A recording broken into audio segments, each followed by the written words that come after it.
Hi friends, the coffee മഗിലേക്ക് സ്വാഗതം. ഞാൻ ലിഷ. ഓണമൊക്കെ വരുമല്ലേ.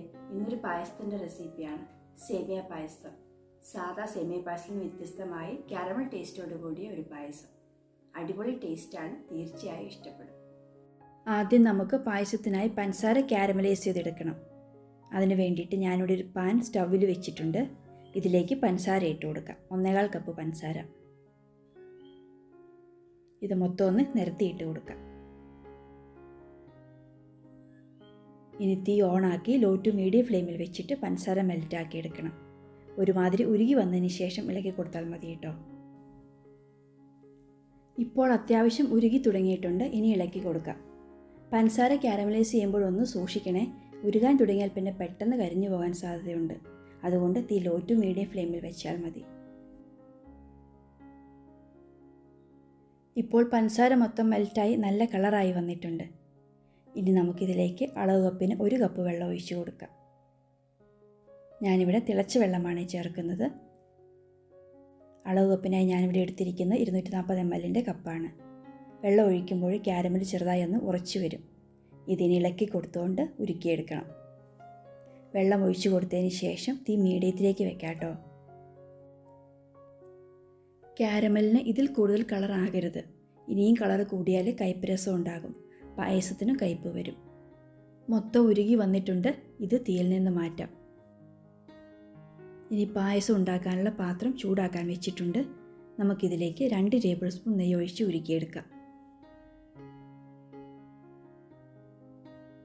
നെയ്യ് ചൂടായി വരുമ്പോൾ 10 കാഷ്നട്ട് സ്പ്ലിറ്റ് ചെയ്ത് ഇട്ട് കൊടുത്ത് വറുത്തെടുക്കണം.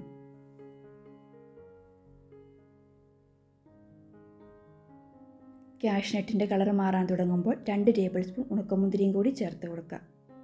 ഇതിനി ഇളക്കി കൊടുത്തുകൊണ്ട് വറുത്തെടുക്കണം. ഉണക്കമുന്തിരി എടുക്കുമ്പോൾ കുരുവില്ലാത്തത് എടുക്കുന്നതായിരിക്കും നല്ലത്. മുന്തിരി വീർത്ത് വരുമ്പോൾ നെയ്യിൽ നിന്ന് കോരി മാറ്റാം. നെയ്യ് മാറ്റണ്ട കേട്ടോ.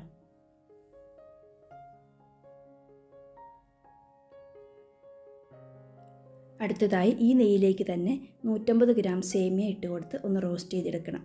ഞാനിവിടെ എടുത്തിരിക്കുന്നത് ഡബിൾ ഹോഴ്സിൻ്റെ റോസ്റ്റഡ് സേമിയാണ്. നിങ്ങളെടുക്കുന്ന സേമിയ റോസ്റ്റഡ് ആണെങ്കിലും അല്ലെങ്കിലും ഇതുപോലെ നെയ്യിൽ റോസ്റ്റ് ചെയ്തെടുക്കണം. ഇനി തീ ലോ ഫ്ലെയിമിൽ വെച്ചിട്ട് ഇളക്കി കൊടുത്തുകൊണ്ട് വറുത്തെടുക്കാം. നേരത്തെ വറുത്ത സേമിയ ആയതുകൊണ്ട് തന്നെ ഒരു 2 മിനിറ്റൊക്കെ റോസ്റ്റ് ചെയ്താൽ മതിയാവും കേട്ടോ. സേമിയയുടെ കളർ ഒത്തിരി മാറിപ്പോകണ്ട. ഇപ്പോൾ 2 മിനിറ്റ് ആയിട്ടുണ്ട്. ഇതിലേക്ക് ഇനി പാല് ചേർത്ത് കൊടുക്കാം. ഞാനിവിടെ 1.5 ലിറ്റർ പശുവിൻ പാലാണ് ചേർക്കുന്നത്. നേരത്തെ തിളപ്പിച്ച് വെച്ചിരുന്ന പാലാണിത്. അധികം കൊഴുപ്പൊന്നുമില്ലാത്ത പാക്കറ്റ് പാലാണ് ഞാനിവിടെ എടുത്തിരിക്കുന്നത്. ഇനി നമുക്ക് തീ മീഡിയം ഫ്ലെയിമിൽ വെച്ചിട്ട് ഇളക്കി കൊടുത്തുകൊണ്ട് സേമിയ വേവിച്ചെടുക്കണം. ഒരു 8 മിനിറ്റൊക്കെ ആകുമ്പോഴേക്കും വെന്ത് കിട്ടും. ഇപ്പോൾ സേമിയ നന്നായി വെന്ത് കിട്ടിയിട്ടുണ്ട്. പാലും കുറച്ച് വറ്റി വന്നിട്ടുണ്ട്.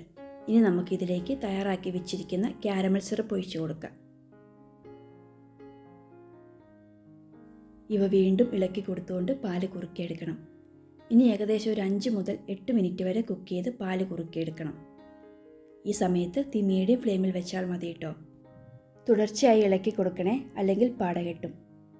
പായസം ആറി വരുമ്പോഴേക്കും നന്നായി കുറുകി വരും. അതുകൊണ്ട് പാല് കുറുക്കിയെടുക്കുമ്പോൾ ഓരോരുത്തരുടെയും ആവശ്യാനുസരണം കുറുക്കിയെടുക്കുക. പായസം ഒത്തിരി കുറുകണ്ട എങ്കിൽ കാരമൽ ഒഴിച്ചു കൊടുത്തതിന് ശേഷം 5 മിനിറ്റ് കുക്ക് ചെയ്താൽ മതി. ഇതിനിടയ്ക്ക് മധുരം നോക്കിയിട്ട് വേണമെങ്കിൽ ചേർത്ത് കൊടുക്കണം. ഞാനിവിടെ 2 ടേബിൾ സ്പൂൺ പഞ്ചസാര ചേർത്തിട്ടുണ്ട്. മധുരം നോക്കിയിട്ട് നിങ്ങൾക്ക് ആവശ്യമെങ്കിൽ മാത്രം പഞ്ചസാര ചേർത്താൽ മതി കേട്ടോ. പായസമായതുകൊണ്ട് കുറച്ച് മധുരം മുന്നോട്ട് വേണമല്ലോ, അതുകൊണ്ട് ചേർത്തന്നേ ഉള്ളൂ. മധുരമൊക്കെ നിങ്ങളുടെ ഇഷ്ടത്തിന് കൂട്ടുകയും കുറയ്ക്കുകയും ചെയ്യാം. ഇപ്പോൾ പായസം എനിക്ക് ആവശ്യമായ കുറുകലായിട്ടുണ്ട്. എനിക്ക് പായസത്തിന് കുറച്ച് കുറുകൽ വേണം. അതുകൊണ്ട് 8 മിനിറ്റോളം കുക്ക് ചെയ്തിട്ടുണ്ട്. ഇനി തീ ലോ ഫ്ലെയിമിൽ വെച്ചിട്ട് ടേസ്റ്റുകളൊക്കെ ഒന്ന് ബാലൻസ് ചെയ്യുന്നതിന് വേണ്ടി 2 നുള്ളുപ്പ് ചേർത്ത് കൊടുക്കണം. ഇതിൻ്റെ കൂടെ തന്നെ 1 ടീസ്പൂൺ ഏലക്കാപ്പൊടി കൂടി ചേർത്ത് നന്നായി മിക്സ് ചെയ്തെടുക്കണം.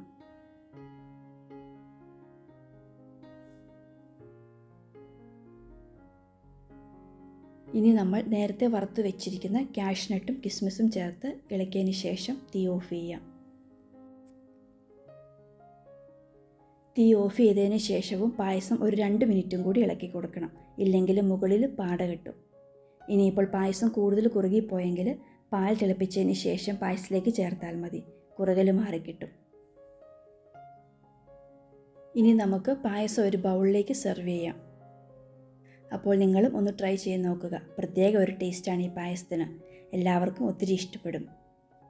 നിങ്ങളെല്ലാവർക്കും ഈ റെസിപ്പി ഇഷ്ടപ്പെട്ടെന്ന് വിചാരിക്കുന്നു. ഇഷ്ടപ്പെട്ടെങ്കിൽ ലൈക്ക് ചെയ്യാനും നിങ്ങളുടെ പ്രിയപ്പെട്ടവർക്ക് ഷെയർ ചെയ്ത് എന്നെ ഒന്ന് സപ്പോർട്ട് ചെയ്യാനും മറക്കല്ലേ. അതുപോലെ തന്നെ നിങ്ങൾ ഈ ചാനൽ സബ്സ്ക്രൈബ് ചെയ്തിട്ടില്ലെങ്കിൽ ഒന്ന് സബ്സ്ക്രൈബ് ചെയ്യുക. അപ്പോൾ നമുക്ക് മറ്റൊരു നല്ല റെസിപ്പിയുമായി വീണ്ടും കാണാം. Thank you.